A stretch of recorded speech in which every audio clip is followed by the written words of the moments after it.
Good day, everyone.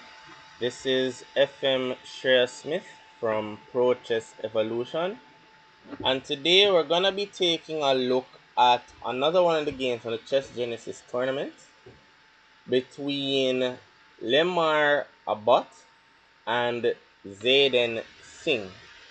Now, the reason why I chose this game is because it reached a very interesting endgame that I think was worth discussing. Alright, so without further ado, let's get into the game. Game started with e4, e5, and f4. For the new chess fans out there, this is called the King's Gambit.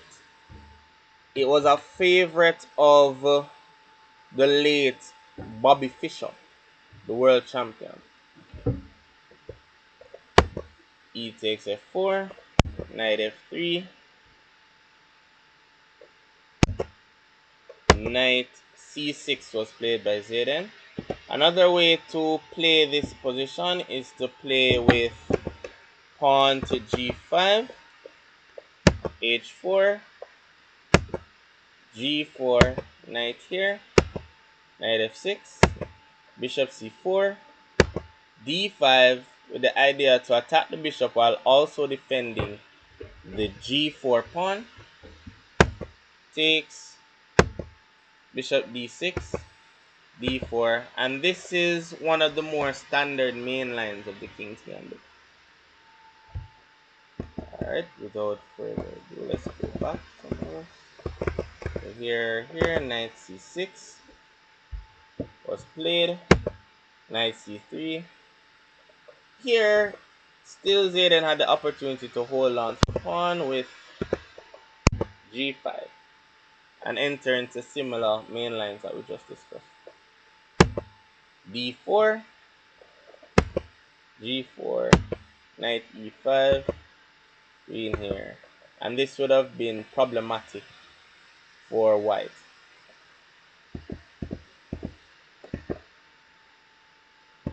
Alright, here, however, Zayden played bishop c5, d4 here. So white did the right thing, which was to take the center. Bishop b6. Bishop takes f4, regaining his gambited pawn. Knight c6, knight e7, d5, knight d8, and here bishop c4 was played as a developing move. What was interesting that white could have done, he could have played pawn to d6, which is kind of on the positional side, because after takes, we're trying to leave black with a permanent structural weakness in this isolated d pawn.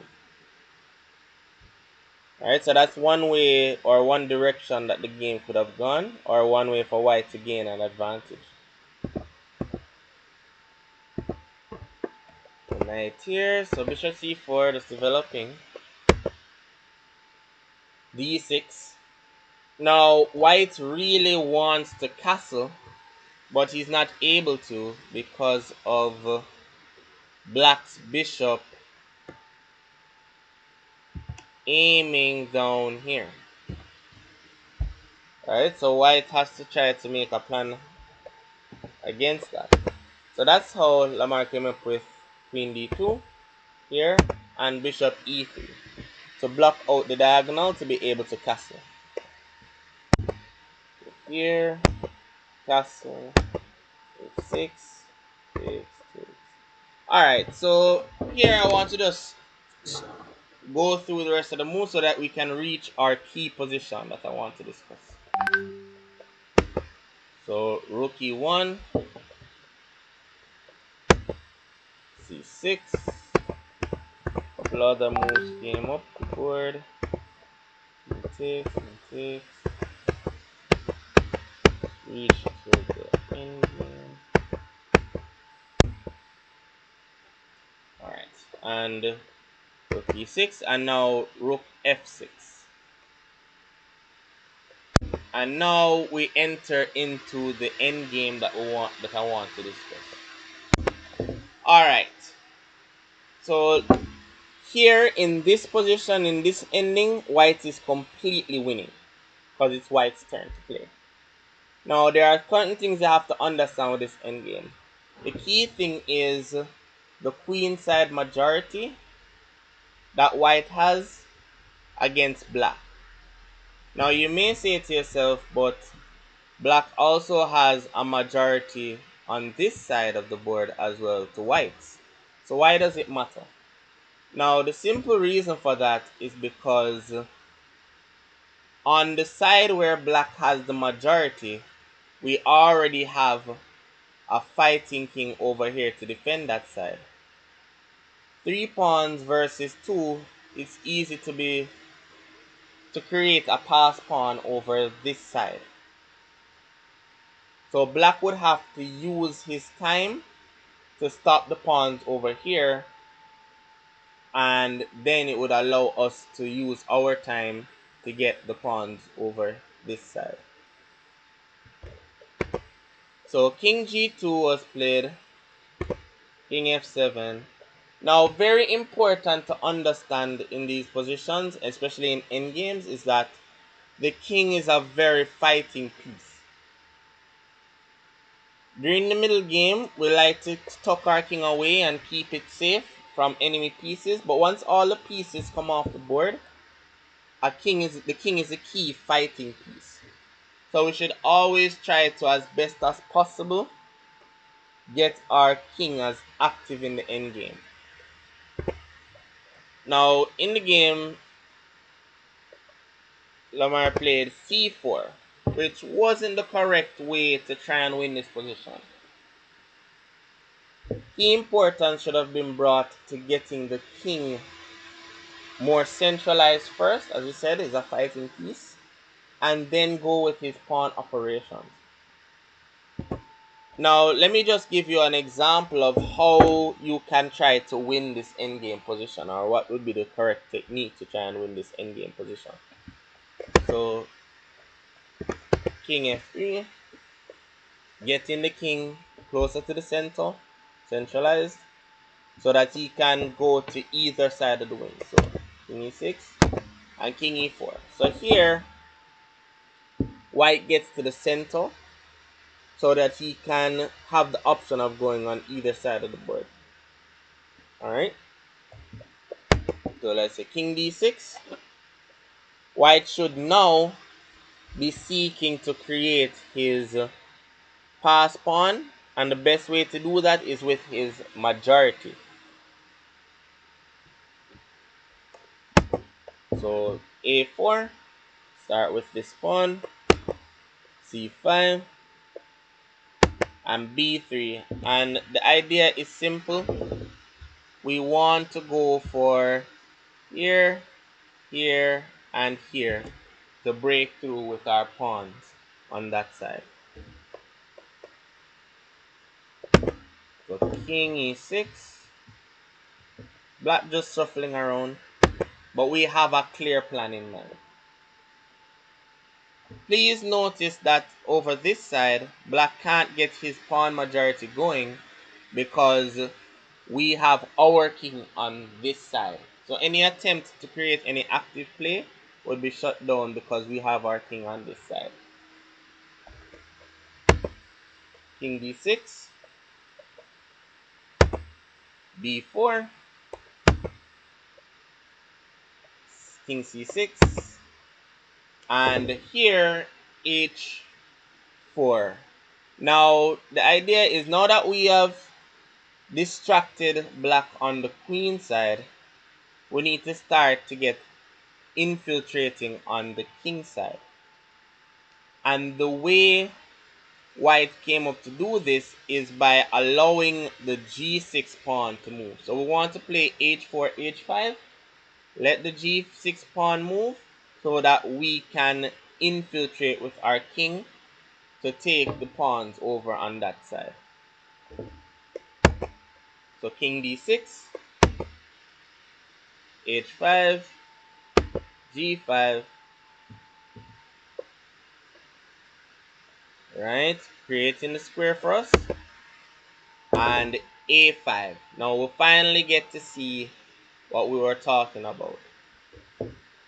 White creating the pass pawn and distracting black over that side.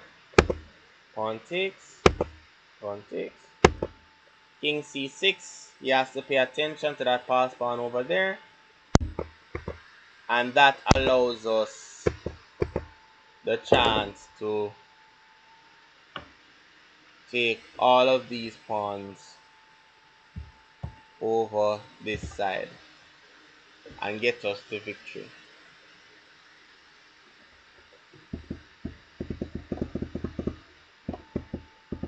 Right. Right. Go back. Right. Alright, so here c4 was played. Now black played f5 here in this position, and then you could say that it dwindled down to an equal endgame now. But black could have tried to gain the upper hand in this endgame if he understood the same principles that we just discussed. So the right thing for black to do was to try to go for king e6. And then when white tries now to get his king active, it's a bit too late, because now black's king gets a little bit more active than ours. So let's give an example of what might happen. f5, a10 takes, and black starts employing the same strategy that we employed on him. First creating the pass pawn where he has a majority. White trying to get some play over the queen side, but black just plays this move, creating the space for him to infiltrate and win our pawns on that side.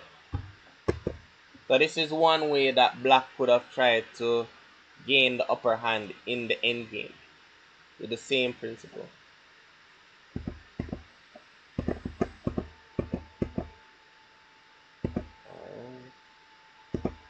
Alright, so f5. So there's just one more key important part game I want to say. So this was happened. It became a pawn race. I was lost here, and then the queen, black got the queen on the board. Now here h6 was played, but then black missed a good chance. He played queen to c8 here,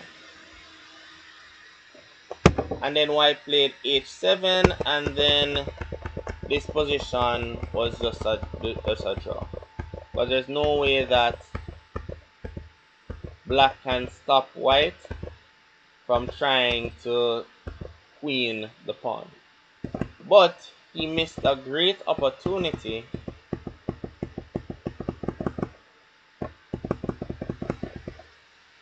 at this point in time when white just played h6. So black to play and just win this ending very cleanly. You can, if you want to take some time, pause the video and take a look and try to find the best solution for black to be winning in this game.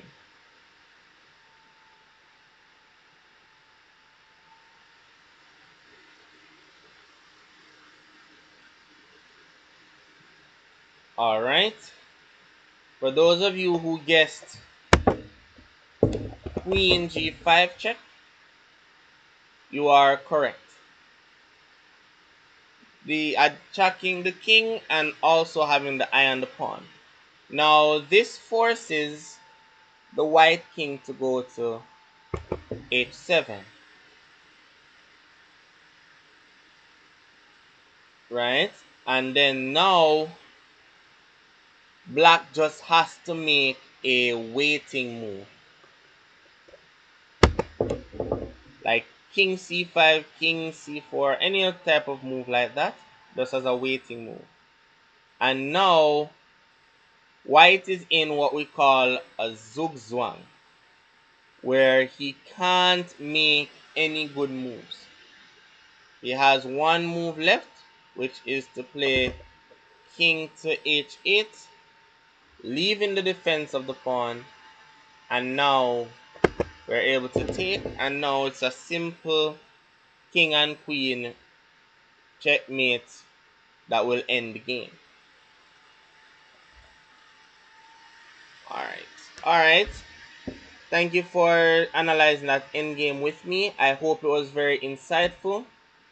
Two main things I hope you took from it was that one, your king is the most fighting piece in the endgame, and two, how you use your pawn majorities in the endgame. Thank you guys for watching the video. See you again in the next clip.